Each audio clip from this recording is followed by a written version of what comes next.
Martian Manhunter. Let's face it, DC couldn't have gone wrong when they decided to bring in the interplanetary agenda by inviting one of Mars' mysterious, benevolent, soul-surviving 7-foot alien to make the most of his life as a secret agent, explorer, and detective amongst his Earthian counterparts. And he loved Oreos. The Martian Manhunter, who went by the name of John Jones, in all his glory made an identity bold enough to be labeled as the chairman and founding member of Justice League, imprisoned on Apokolips alongside the other members of the League. He probably did not fathom this happening when he first teleported to Earth a decade or so ago. But the Martian Manhunter has been on the hearts and minds of DC fans for long enough to be made part of Snyder's Justice League. The impact of the Martian Manhunter is undebatable, given that when HBO re-signed Zach Snyder to finish the Justice League movie, the surprise cameo chosen to adorn it was the Martian Manhunter. A stalwart of the genre, his presence was anticipated for long and warmly welcomed. Oreos still felt loved, by the way, but more on that later. Before we go into our explanation, we have a very small request. If you like our content, please support us by subscribing to our channel. This is a small click for you, but for us, it means a lot. Thank you. Let's begin. The Martian Manhunter, the origins. One of the most important and interesting things about the Martian Manhunter that keeps his loyalists intensely invested in his tale is the variety and versions of his origin story. The most popular one, of course, is the tale of how our hero John Jones derived his superhero name. He was introduced as a police-like figure on planet Mars, responsible for peacekeeping and ensuring the establishment of authority where necessary. The Martian Manhunter is thereby very skilled and trained according to his job's requirements, especially in telepathic communication with his fellow Martians, as well as carrying the experience equivalent of bouts of gold. His direct involvement with the Earth and our matters is seen to begin in 1955 when a scientist by the name of Dr. Saul Erdel is conducting secret experiments with his technology, somehow invited Jones over from Mars to Earth, leaving the reader shell-shocked and poor Dr. Erdel even more affected, because the latter quite literally dies of shock-induced heart attack. Agent Jones was stuck on Earth amongst our not knowing how to operate the device that brought him here and no other way of going back to his home planet. The Martian Manhunter accepted his fate and remained amongst his human counterparts, effectively disguising himself and serving for the good of people on Earth as he did on Mars. His various roles included spy, diplomat, detective, head of corporate, a very ideal superhero of him, and in trust and in true sense, he was a ray of hope and help for the weak and needy. It was subsequently revealed that Mars was already dying when John was brought to Earth accidentally. The individual responsible for Mars' fate was Jones's twin brother, Ma'alafa, who quite intentionally launched a telepathically transferable plague. Another version of his story starts on Mars itself. However, this is about John wanting to lead his people to the planet's good and benefits. Known as the New 52 rendition available on the backup prints of Justice League of America, Martians are shown as a race working by telepathy, living in peace with each other and with the planet as well. Not surprisingly, quite a lot is expected from someone who seeks to be a leader of such people. John agrees to go through the training in the form of a rite of passage. It includes being absolutely alone, away from his people, and detached from the present reality while preparing for all that may arise as unforeseen situations where he eventually may have to take decisions. Unfortunately, when he returns upon successful completion of his training period, he finds himself in the middle of a burning planet that he would call home with no one and nothing left to lead. He then decided to adopt the name Manhunter, and in that unprecedented state of being truly alone and the sole survivor, he started to seek the cause of the loss of paradise he had sought to build with his efforts and time amidst the ashes that were left.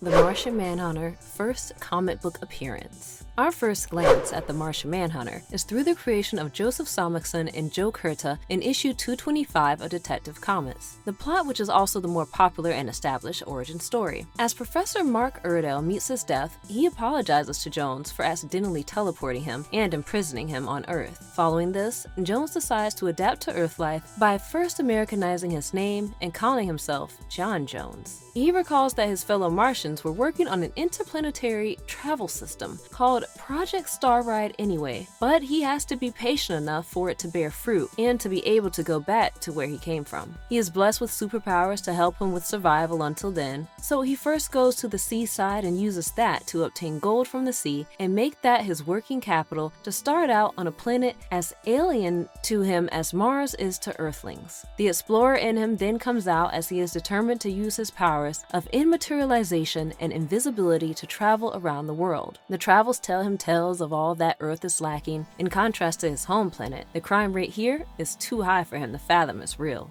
Hence, John decides to help the Earth take its steps towards the great evolution that Mars has had ages ago, resulting in the absolute wiping out of the concept of criminal activities there. He becomes a police detective after establishing his ardent desire to serve people, but in the process realizes that he is repelled by fire. Much like his fellow Martians, he could lose his powers and die at its helm. I am John Jones. The Martian Manhunter towards the Justice League. Acceptance as part of planet Earth was quite a journey for John as the Martian Manhunter, as he lived changing his identity, concealing himself while on his travels, mostly to protect himself and those around him too. He continued to have, for a long time, several hidden identities all around the world. That aside, he used a meticulously constructed system to learn everything he could about his fellow beings on Earth. Diana, watch my back. You want to rely on an amateur?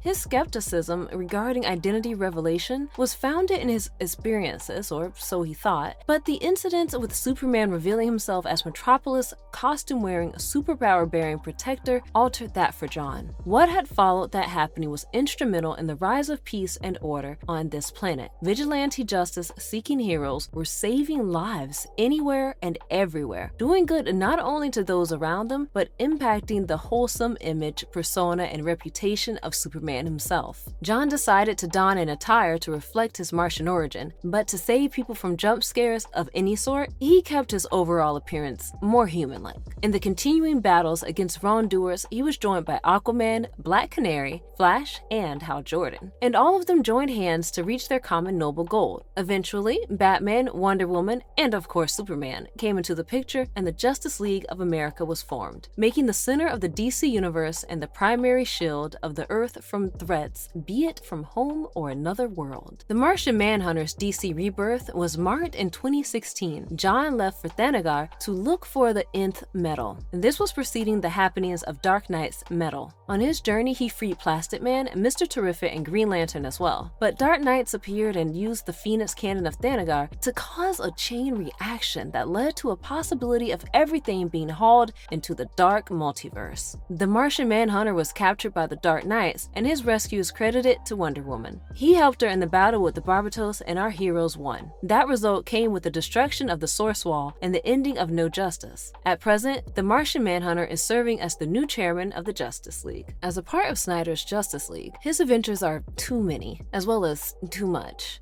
Too many to watch, too much to take. But assuredly, it's all worth it.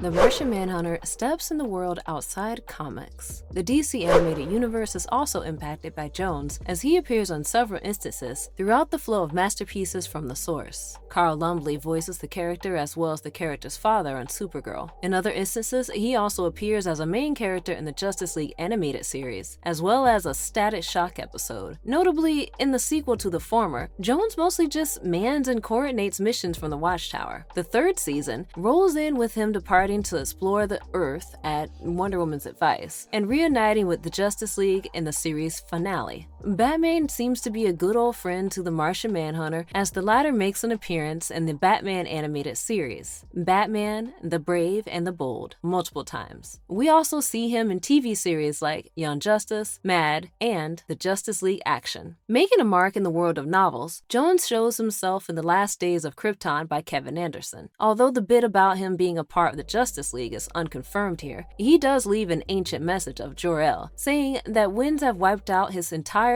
civilization of Martians except him, and hopes that the viewers of the message remember. In the DC Universe Last Sons novel by one Alan Grant, his role is primary as him, Superman, and Lobo are attacked by race hunters.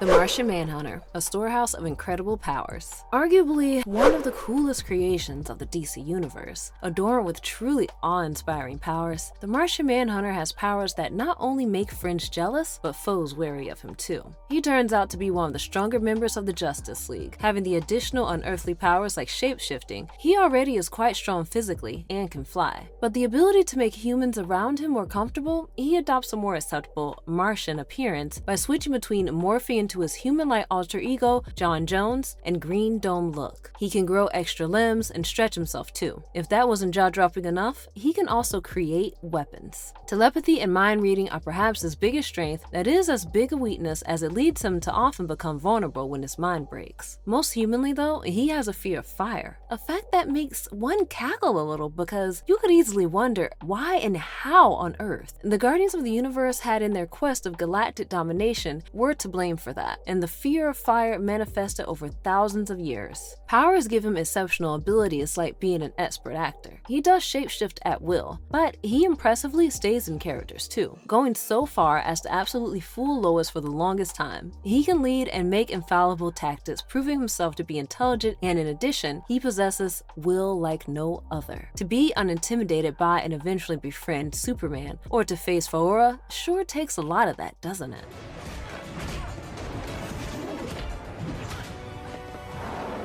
The Martian Manhunter closing in. The Martian Manhunter turns out to be deeply personal on many levels if one thinks about all that it could symbolize. When the series came to an end, it could only be called glorious and thought-provoking because the realization hits the reader like a steel chair on the face. J'onn J'onzz as a character has been the epitome of quiet virtue. Who could have as easily swayed to the bad side having suffered the way he did? Family lost and no home to go back to, stuck in a world clearly not his own. He chose to fit in and accept the reality, only to end up helping other weak people to hopefully never see the days he did. It was a bold and brave move, and the writers have to be credited here. John could also be considered as a representative of how the society treats those who belong to the LGBTQ+ community. His representation as an outcast who did not look like a normal part of the society is jarring and soul-stirring, as it should be as a reality check. The attention to detail is so minute, and yet something you could miss if someone didn't point out the likeness. The character arc is beautiful to say the least. The art by Rosmo and the penmanship of the other creators have shown him as an alien on Earth first, transitioning smoothly into us being a part of his world without us even realizing it. John's weaknesses were hidden in his powers as a result of the trauma he had faced. More appropriately speaking, it is repressed trauma which has not been dealt with. When he meets and comes face to face with his trauma during his battles with the evil, he takes time in coming to terms with it in a way that would be helpful. That is not to say that he isn't brave.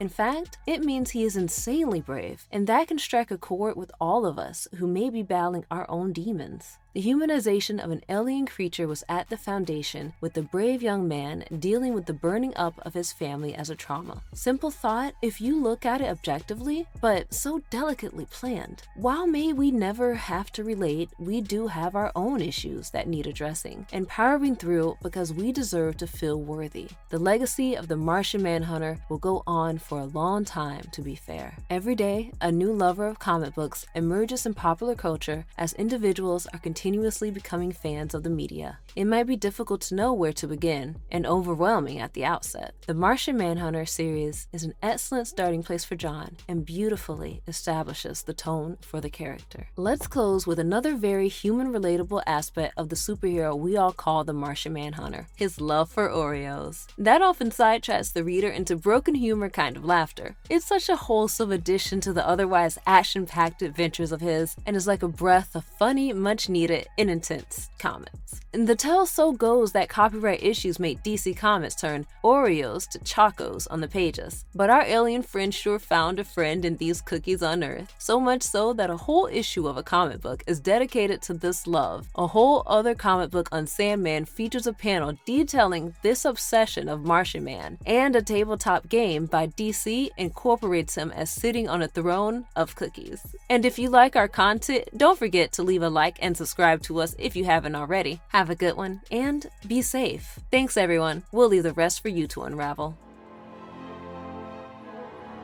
I am J'onn J'onzz.